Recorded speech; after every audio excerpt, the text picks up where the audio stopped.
सुरंगी हंगामाला प्रारंभ, कळीला 600 ते 800 रुपये दर.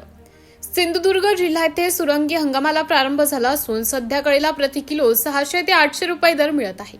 बदलत्या हवामानाचा परिणाम सुरंगीच्या झाडांवर झाल्याने यंदा उत्पादन घटण्याचा अंदाज व्यक्त केला जात आहे. मागील आठवड्यापासून सुरंगीच्या कळ्या आणि फुलांची काढणी सुरू झाली आहे. जिल्ह्यात सुमारे 15 गावांमध्ये सुरंगीची लागवड केली जाते. यामध्ये वेंगुर्ला तालुक्यातील आरवली, वडखोल, सोनसुरे, टाक, आसोली, रेडी, आवेरे, खानोली, फणसखोल, मोचेमाळ, सावंतवाडी तालुक्यातील धाकोरे, कोलगाव, कुनकेरी तसेच कुडाळ तालुक्यातील आकेरी आणि तेंडोली या गावांचा समावेश आहे. यंदा सुरंगी हंगामाला संथ गतीने सुरुवात झाली असून पुढील आठवड्यात उत्पादन वाढण्याची शक्यता आहे.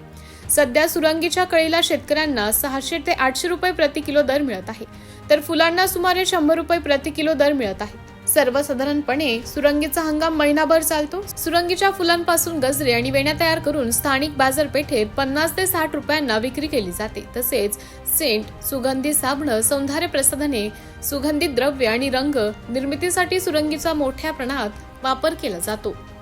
यावर्षी उत्पन्न कमी आहे, कारण कसं पाऊस उशिरापर्यंत पाऊस पडला, थंडी आणि त्याच्यामुळे एकदम धुकं बिकं पडल्यामुळे उत्पन्न फारच कमी आहे यावर्षी. एकंदरीत या हंगामामध्ये कधीपासून सुरू होतो हंगाम आणि कधी शेवट असतो याचा हंगाम? हंगाम साधारण फेब्रुवारी 15 तारीखच्या पुढे साधारण आणि मार्चच्या 15 तारीखच्या अगोदरपर्यंत साधारण 1 महिन्यात तो चालतो.